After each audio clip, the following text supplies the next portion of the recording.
Number 1, જુદા ન પાડો. ઘરના ઘરમાંથી જુદા પડ્યા પછી તમે ગમે તેટલો ધર્મ કરતા હો ને તમારા ધર્મની કોઈ કિંમત નથી. મારી વાત તમે તમારી ઘરવાળીને આજે પહોંચાડજો, બહુ પ્રેમથી કહેજો. હું મુંબઈ મલાડની અંદર ગયો હતો ને એક ભાઈ બહુ ધર્મિષ્ઠ, એની વાઈફ પણ એટલી બધી ધર્મિષ્ઠ, અને પહેલા મા બાપ બધા સાથે રહેતા હતા. બીજી વખત ગયા અને એ ભાઈ મને કહે કે મારા સાહેબ વાઈફને વર્ષી તપ ચાલે છે, આપે પધારવું તો પડશે જ એને બ્યાસના દિવસે. અને એમાં બીજા કોઈક ભાઈ પાસેથી સમાચાર મળ્યા કે એના સાસુ અને સસરા એટલે કે આ ભાઈના મા બાપ એ ઘરમાંથી નીકળી અને અલગ રહે છે, ભાડેથી રહે છે. આ સમાચાર મળ્યા એટલે મેં બીજા દિવસે છોકરાને કીધું, મા બાપ ક્યાં છે?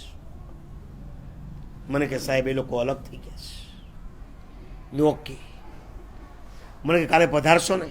જિંદગીમાં ક્યારેય નહીં.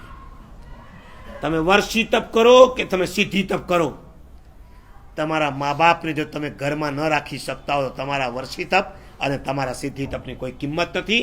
એવા વર્ષી તપના બ્યાસનામાં હું ઓરવા પણ ના આવું, હું ભૂખ્યો રહીશ, પણ તમારા ઘરમાં પગલાં કરી તમને ગોચીનો લાભ તો નહીં છાપું. ધર્મે આ શીખવ્યું છે.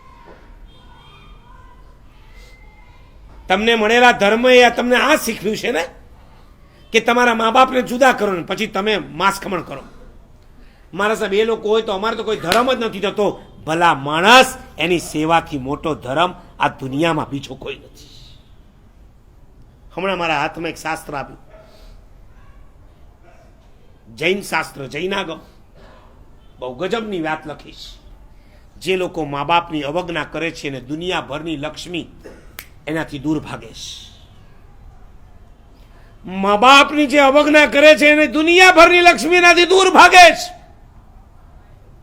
આજે નહીં તો કાલે તમારે આ વાક્યને સ્વીકારવું પડશે જ.